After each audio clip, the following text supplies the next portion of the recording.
Have you ever noticed how the people who smile in your face are often the same ones sharpening the knife behind your back?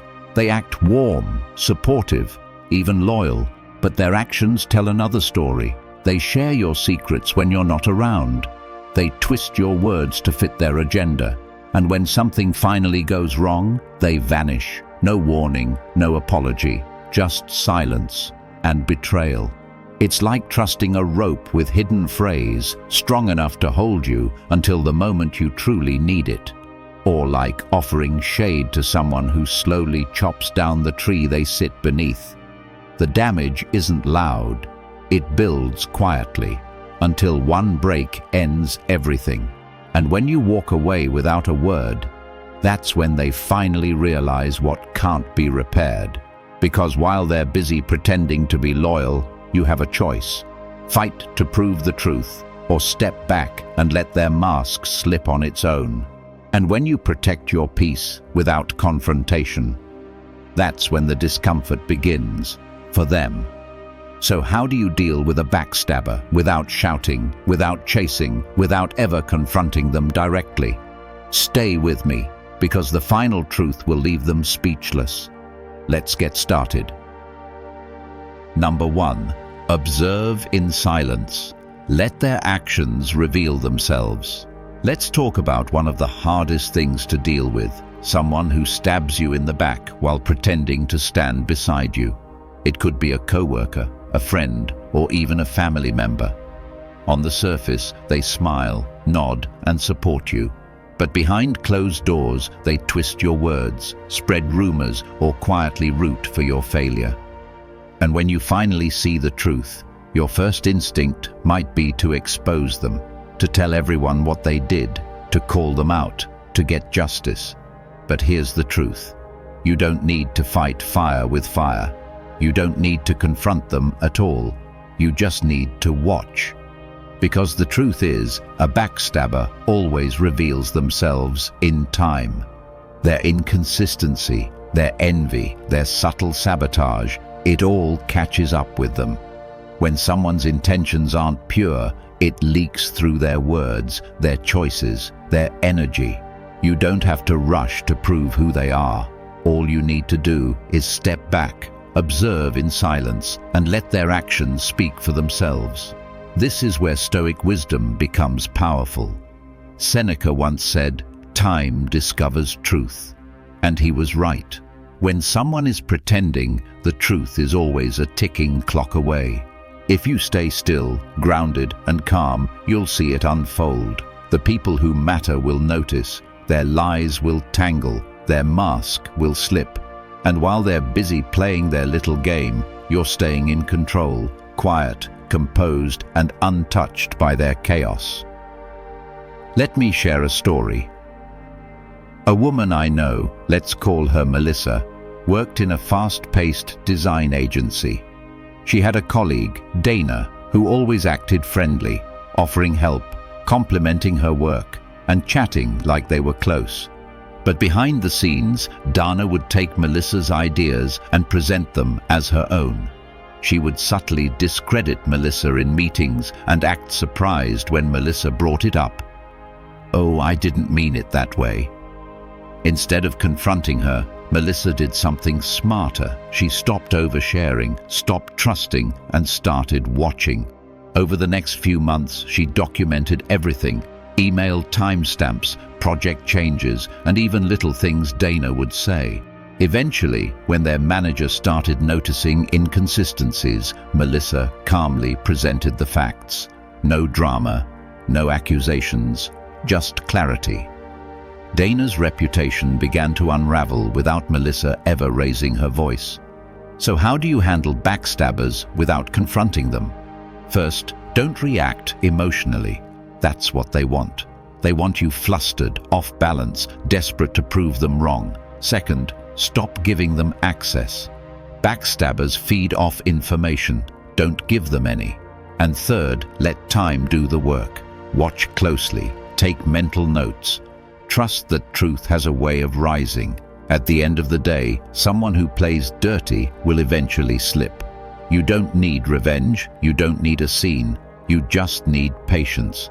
Because when you stay calm, silent, and alert, people show you exactly who they are. And when they do, believe it. Let their mask fall and walk away with your dignity intact. Number 2. Protect your peace, not their feelings. Let's talk about something many people struggle with after being betrayed: how to walk away without guilt. You catch someone talking behind your back, undermining your trust, pretending to support you while secretly hoping you fail. And yet, when the time comes to step back, to protect yourself, something inside you hesitates. You worry about seeming rude, dramatic, or cold. You tell yourself, maybe I'm overreacting, or I don't want to make things awkward. But here's the truth. You're not obligated to be nice to someone who betrayed you, especially not at the cost of your peace. When someone stabs you in the back, it's not your job to make them comfortable. You don't owe them access to your life just because they once had it. And you certainly don't owe them the benefit of the doubt after they've already proven what they're capable of. Instead of arguing, instead of calling them out or creating a scene, just withdraw, calmly, quietly, completely. Without drama or confrontation, you create distance, not out of anger, but out of clarity. Because here's the truth: the moment someone betrays your trust, the relationship changes. And while you can choose not to lash out, you also don't have to pretend everything's okay. You can step away without explanation. You can protect your peace without softening the blow for someone who didn't consider your feelings when they chose to betray you. That's not cruelty, it's wisdom. This is where Stoic philosophy steps in. Epictetus said, "Peace is found not in avoiding conflict, but in controlling your response to it." You don't need to scream. You don't need to confront. You don't even need to explain. All you need to do is make a decision to stop giving your energy to someone who used it against you. That's how you regain power. That's how you preserve your peace. Let me share a story. A woman I know, let's call her Rachel, was part of a tight-knit friend group. She found out through another friend that one of them, Stephanie, had been consistently mocking her behind her back while acting sweet and supportive in person. Rachel was furious, but instead of confronting Stephanie or trying to get revenge, she chose a different path. She stopped replying.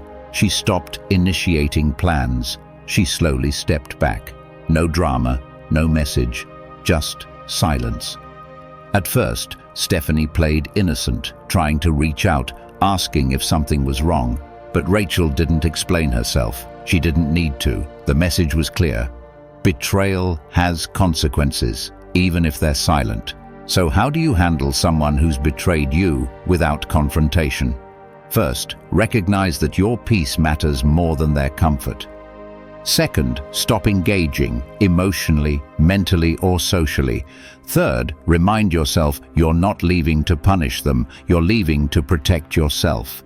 At the end of the day, someone who betrays you isn't entitled to your kindness. You don't need to argue, explain, or defend your decision to walk away. Just do it with grace, with strength, and without looking back. Because peace isn't something you owe to others, it's something you owe to yourself. If you found this valuable, hit like and subscribe for more powerful insights. Number 3, stop feeding them information. Let's talk about one of the most overlooked tactics when dealing with backstabbers: shutting off the supply. People who betray you don't always do it loudly. Sometimes they act like confidants, asking how you feel, what you're working on, who you trust. But their intent isn't connection, it's collection. They gather your words like arrows, waiting for the right moment to aim them back at you.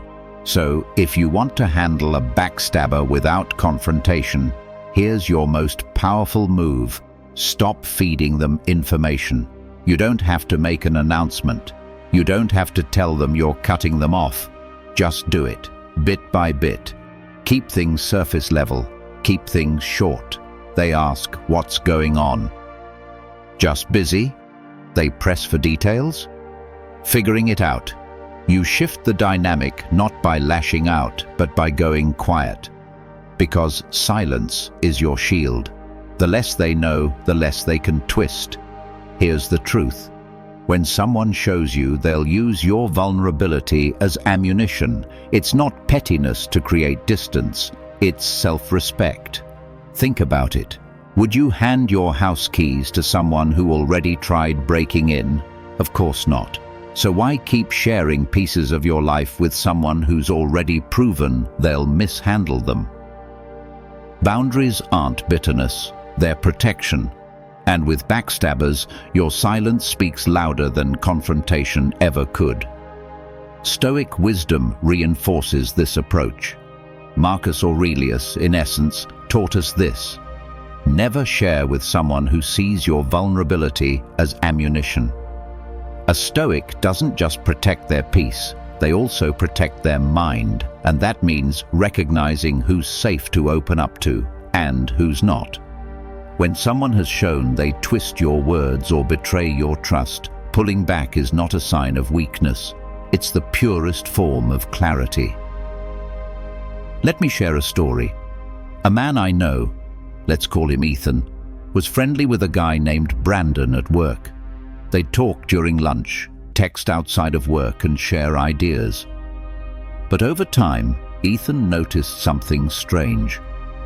Personal comments he'd made in private started coming back to him through other people. Jokes he'd told were repeated out of context in meetings. Details about a project he hadn't made public were mysteriously known by others. That's when he realized Brandon wasn't just listening, he was leaking. Instead of confronting him, Ethan made a simple change. He stopped talking. He stopped offering information. He stayed polite, but distant. Over time, Brandon's power faded.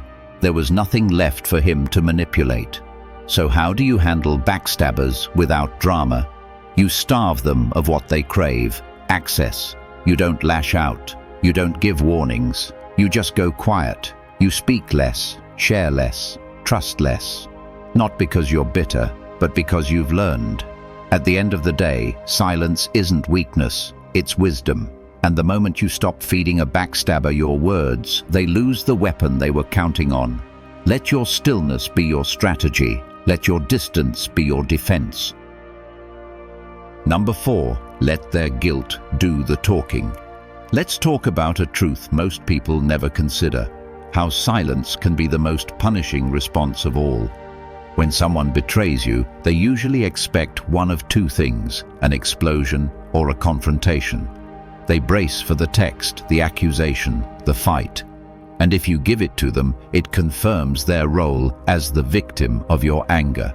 They get to feel justified. They get to spin the story. But when you give them nothing, no reaction, no explanation, no closure, they're left alone with their guilt. And that silence, it starts to echo. Here's the truth. The guilty mind punishes itself far more than any enemy ever could. A backstabber might pretend they don't care. They might act like nothing happened. But deep down, they know what they did. And when you choose not to respond, not because you're weak, but because you're wise, they're forced to face the weight of their own actions. They run through it again and again in their head. Did they find out? Do they know? Why haven't they said anything? That uncertainty becomes a slow unraveling.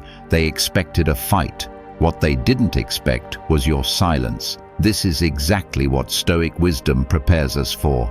Seneca said, "The guilty mind punishes itself far more than any enemy ever could." The Stoics understood that external battles are often unnecessary. The mind of the betrayer becomes their prison. You don't need to shout. You don't need to explain. You just step back and let their own conscience do what no confrontation ever could.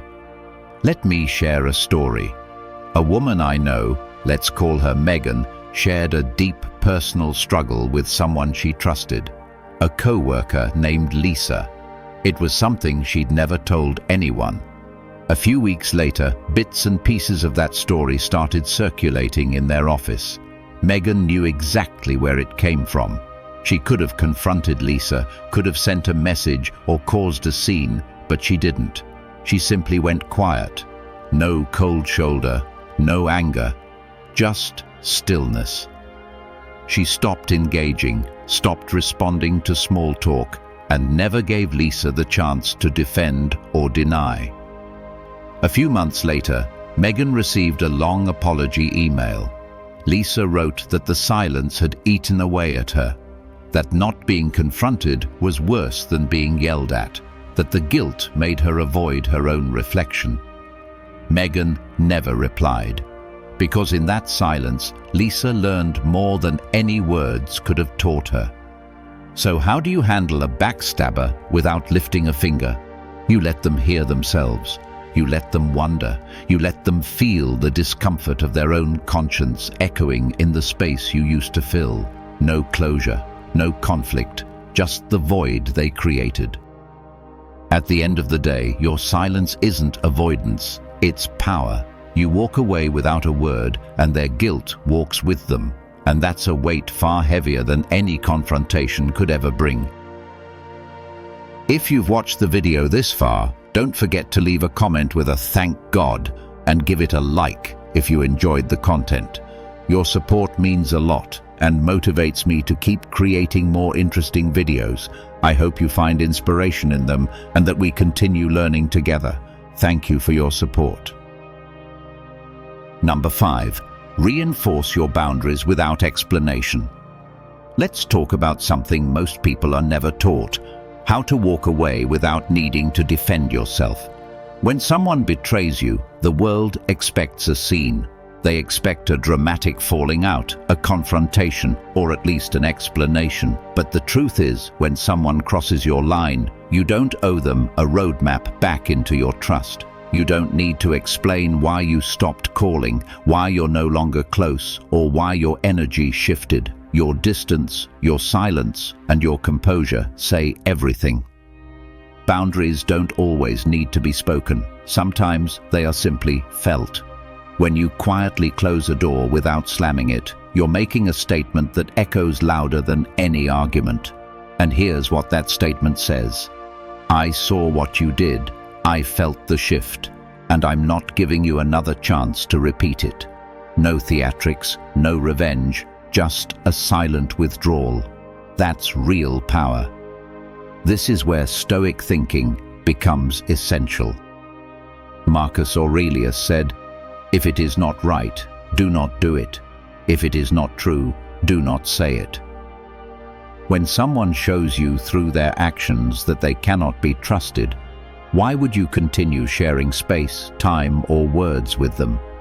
It's not your job to correct their behavior. It's your job to correct your boundaries, and that can be done without a single explanation. Let me share a story. A guy I know, let's call him Eric, used to be close friends with someone named Paul. They did everything together, worked out, grabbed dinner, even went on double dates. One day, Eric found out that Paul had shared something deeply personal he had told him in confidence. Not just shared it, but twisted it to make Eric look foolish. When Eric found out, he didn't lash out. He didn't confront Paul.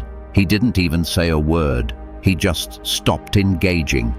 He stopped responding to texts, stopped inviting him over, and when they crossed paths, he remained civil, but distant.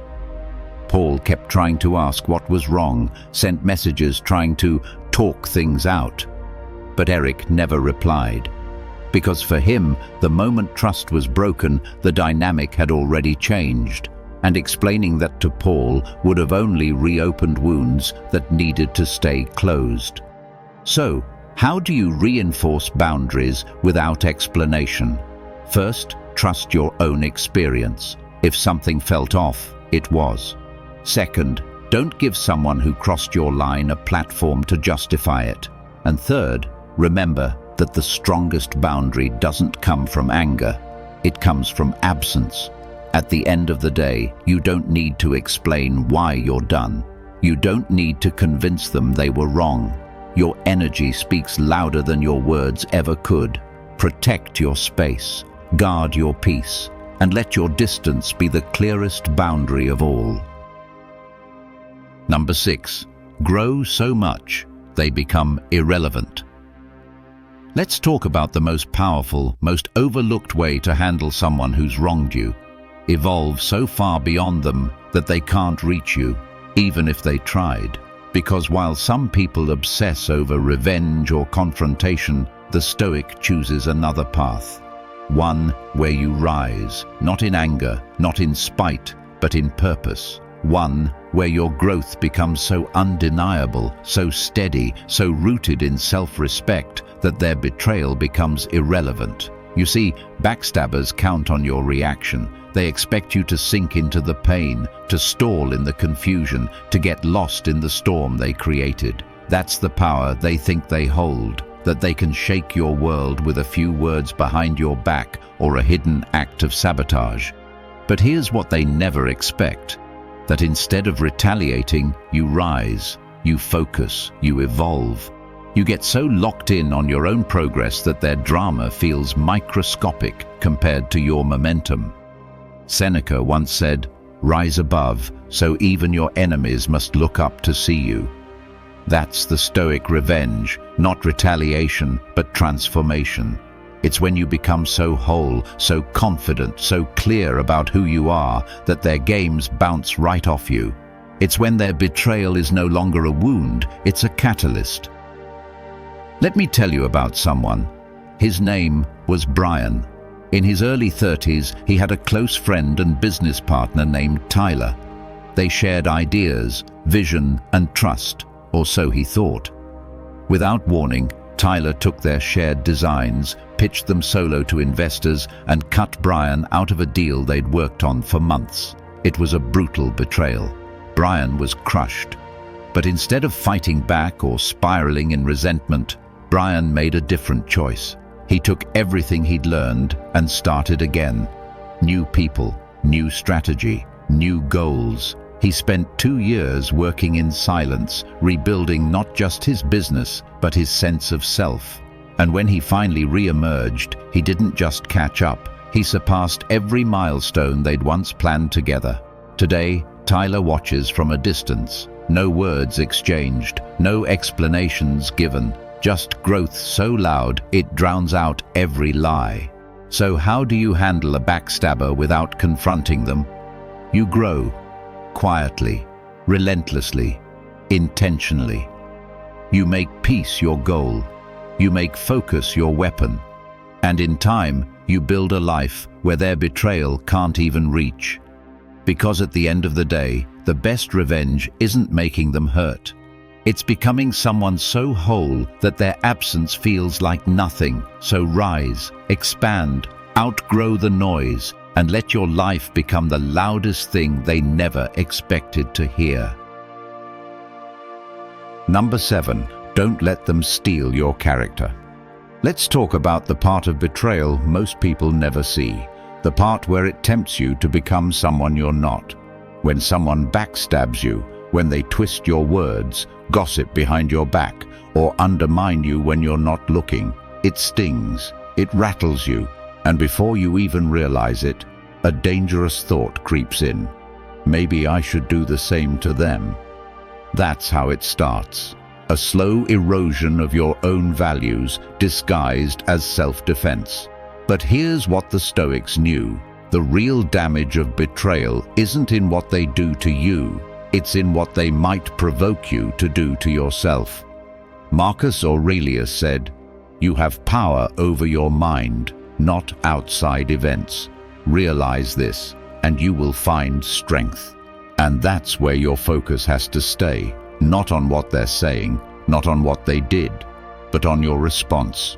Because the second you stoop to their level, you're not punishing them. You're sacrificing you, your peace, your clarity, your dignity. All of it traded in a desperate attempt to win a game they rigged from the start. Let me share a story. A woman I know, let's call her Rachel, worked at a non-profit where she gave everything. Late nights, creative ideas, always showing up. There was another woman there named Diana. Polite in person, but behind closed doors, she constantly tried to undercut Rachel. took credit for her ideas, spread rumors, and subtly turned others against her. Rachel found out, and for a while she wanted revenge. She drafted emails, she told a few people the truth. But then she stopped, not because Diana deserved mercy, but because Rachel realized something. If she started fighting dirty, she'd be proving Diana right, that she could be shaken, dragged into the mud. So she did something else. She worked in silence, kept her integrity intact. She started documenting her contributions, building relationships with higher-ups, and focusing on her own mission. Eventually, her consistency spoke louder than the rumors. She was promoted. Diana wasn't. That's the power of restraint.